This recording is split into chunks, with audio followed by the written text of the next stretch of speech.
පොඩි මලකට පාවල් දෙක තුනක් පැල්ලම් දිනවා. යනක ආයුබෝව. පහුගිය දවස්වල වැස තිබ්බ හින්දායි වැඩ වැඩි වෙච්ච හින්දායි කිසිම වීඩියෝ එකක් රෙකෝඩ් කරගන්න හම්බුන්නේ නැහැ. එහෙම කියලා channel එකට වෙලෙන්න දෙන්නත් බෑ. ඒ හින්දා මම ලොක්කා කිව්වා ටීවී channel එකට හරියන්න රිවිව් සමාවෙන් රිවිව් වීඩියෝ එකක් කරන්න උඩ වරදිනවා. ඉතින් අද මම පොඩි බඩුවක් ගත්තා. what? බඩුවක් කියන්නේ බඩුවක් නෙමෙයි. මම ඒ වගේ බඩුවක් තාම අරන්නේ. okay. අපි ගත්ත බඩුව බලන්න. ඊට කලින් කියන්නෝ අපිට ස්පොන්සර් ගන්න අම්මඩු ගන්තාලේකම තමයි. ලංකාවේ කොච්චර තිබ්බත් මේකම තමයි අපිට ස්පොන්සර් කරන්නේ. හැමදාම පදහට. මේකේ අපේ අම්මගේ ලිපේ අලු. ඒ වගේම උඩදාලා කෑම කියන අයියලා අක්කලගෙන් වැටලා දිනන භාජන වල වීදුරු කටු, උස්සංගල මුහුදු වෙන්න වැලිකට වගේ ගොඩක් දේවල් අම්මට උඩන්තාලේ එකේ තියෙනවා. ඔයාලා මැදලා බලන්න වීඩියෝ. මේදින් මම ගෙන අපේ බඩු. අපි දැන් මේක පෙට්ටිය කඩා ගන්න තමයි යන්නේ. කියන්නේ අන්බොක්ස් කරා. මගේ යාළුවෙක් ඉන්නවා කවිදු ෆර්නෑන්ඩෝ කියලා. මම පොඩි කාලේ හිටන් හිටියේ මිනිහා කියනවා කවිදු ෆර්නෑන්ඩස් කියලා. හැබැයි ඉතින් මිනිහා ජැකලින් ෆර්නෑන්ඩස් තරම් ලස්සන නැහැ. මං හිතුවේ නෑ ඔය කියලා. දැන් එයා කියනවා ෆර්නෑන්ඩෝ කියලා. අපි ප්‍රයිමරි පන්ති. ඒ කියන්නේ ඒ ලෙවල් කරන කාලේ නම් හොඳ යාළුවෝ. තමයි කියලා තියෙනවා හැම දෙයකම සත්‍ය ස්වභාවය බලන්න ඒක අන්බොක්ස් කරන්න. අන්බොක්ස් කියන වචනේ සුද්දෙක් වචනයක් හින්දා හරි කැත. එහෙනම් අපි මේකට ගන්නවා පෙට්ටිය කඩනවා. කිසි කරද්දක් නෑ. ඒක බොමු තෙල් ටික. තේනවත් ඇති.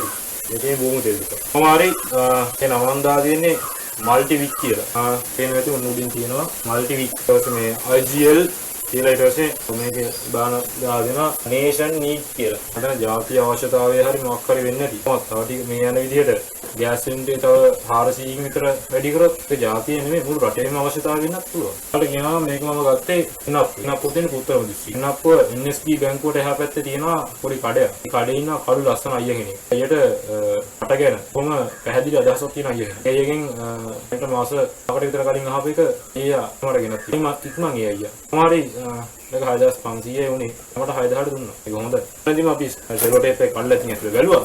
ඒ තියෙන්නේ කැඩුවාම එන ලොකුයි. වගේම ස්ක්‍රීන් එකේ රැප් කරලා තමයි තියෙන්නේ. මං යාට කිව්වා මොකක් හරි අවුලක් තිබ්බොත් ඔය කඩේ නරකයි කියලා. කොහොමරි ඒ අවුලක් නම් නැහැ. හැබැයි පොඩි අප්සෙට් එකකට තිබ්බ ඔයාලට පේනවද දන්නේ නැහැ. අඩිය පොඩි මලකට පාවල් දෙක තුනක් පැල්ලම් දිනවා. යානංක හිල් වෙන්නේ නැහැ කියලා. මොකද මේක සුදු යකඩ කියලා. හැබැයි සුදු යකඩ වුණාට මලකට ගන්න වෙන්නේ. බලමු. කිනොත් එහෙම මේකෙන් ලීක් වෙනවා නම් එයාගෙන් බඩු ගන්න එපා. අපි මේකේ ඉටි කොහෙත් කඩලා බලමු. මේක බ්ලේඩ් එකක්. මේකත් ඒ පොත් කඩේකින්.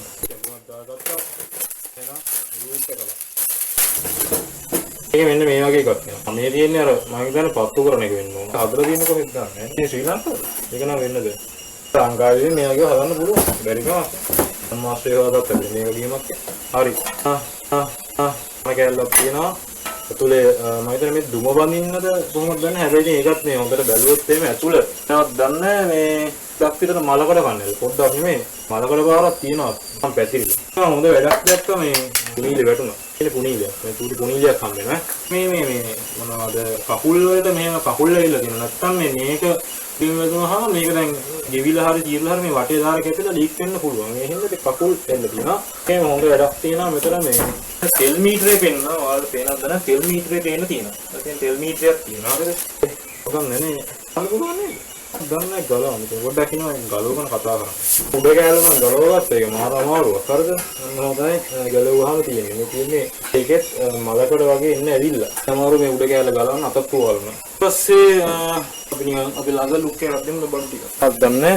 තියෙන්නේ ඇතුලේ ඒකේ අණුවරාම දාලාම තමයි ඉවල තියෙන්නේ. නූල් අරාම ටිකක් උඩට ගන්න වෙනවා. මේක මේ තියෙන්නේ ඒක තමයි. දැන් මම මේ කැම ටිකක් ගලවගත්තා. එන්න මෙහෙම උස්සලා ගන්න පුළුවන්. ටිකක් තියෙනවා අනු ටිකක් තියෙනවා හැම එකම තියෙනවා. තියෙන රුබ පහල කරන එක පේනවද දන්නේ නැහැ. මේවා ටිකක් උඩට ගන්න වෙනවා. නැත්නම් එහෙම පොඩි ටීකරයක් පාවිච්චි කරනවා. මලකඩ පාරවල් පොඩ එන්න ඇවිල්ලා. ටීකරයක් දාලා මේ අපි කියන්නේ මොනවද? අර වැටි කියන ඒවා. පොඩ්ඩක් උඩට ගන්නවා නැත්නම් ඒවා නිකන් සමහරක් එක ගිලිලා තියෙන්නේ. ඊපස්සේ මේකනේ උඩට දැන් හරි වෙන්නේ. මම දන්නේ දැල්ලක් වත් උඩට එනවා. ඊට පස්සේ අපි ආයෙ දාලා ඒ පික් කරගමු. චූටි අනාගයක් තියෙනවා. මේක කරනවා. පන්සියර පොඩි අවුලකට කියලා කියන්නේ මේ දැන් සුදු යකඩ කිව්වට මලකට තමයි බඳින්න ඉල්ල තියෙන්නේ. මලකට ගතියෙන්නේ ඉල්ල පොඩ්ඩක්. දැන් වල ඒතකොට ඒක නෑ සාමාන්‍ය දැන් ඔයිල් වගේ දෙයක් උදාහරණ මේ දාන බිම් තෙල් වගේ දෙයක් ගෑවුනොත් එහෙම මේ මලකට ගතිය ප්‍රතිරෝධයක් වගේ දෙයක් වෙන්න පුළුවන්ද දන්නේ නැහැ. ඒක දන්නේ ඒ කිසි දෙයක් දන්නේ නැහැ නේ. හොඳයි. මේ පැත්තෙත් එනේ දාගත්තා. ඒක මොකද ගිනි තියලා බලමුනේ. ඉතින් යාළුවනේ මම වැටි ටික තියෙන කොටස හයි කරගෙන ටැංකියට තෙල් පුරව ගන්න ගත්තා. මේ ටැංකිය ලීටර් 3ක ධාරිතාව තියෙන ටැංකියක්. හැබැයි ඉතින් මම දාන්නේ නම් ලීටර් භාගයකට වඩා පොඩ්ඩක් වැඩි ප්‍රමාණයක්. ඒ හින්දා ඔයාලට පේනවා ඇති අර කට්ට නැත්නම් අර දර්ශකයේ කටුව එච්චර උඩ පහළ යන්නේ නැහැ. කොහොම හරි මම ටැංකියට තෙල් පුරව ගත්තා. ඒ වගේම තමයි වැටි ටිකත් උඩිනුත් තෙල් ටිකක් පොඟව ගත්තා. මොකද එකපාර තෙල් උරන්නේ නැති හින්දා වැටි ටික ඉබේ පිච්චිලා යන්න පුළුවන්. මේකේ තිබ්බ ලොකුම අඩුපාඩුව තමයි මේ මලකඩ පොඩ්ඩක් එන්න ඇවිල්ලා තිබ්බ එක. හැබැයි ලොකු මලකඩ තට්ටුවක් නෙමේ. හීනි මලකඩ තට්ටුවක් තමයි තිබුණේ. දැන් මේක තෙල් වැදුනහමත් වෙනස් වෙන්න පුළුවන්. නැති වෙන්න හරි අඩු වෙන්න හරි පුළුවන්. ඊට පස්සේ ඉතින් මම මේ අර ගින්දර උලවන්න තියෙන කොටසත් තෙල් වලින් පොඟවගෙන මගේ ඉතුරු වැඩි ටික කරන්න ගත්තා. අපි බලමු මේක පත්තු කරාම කොහොමද කියලා.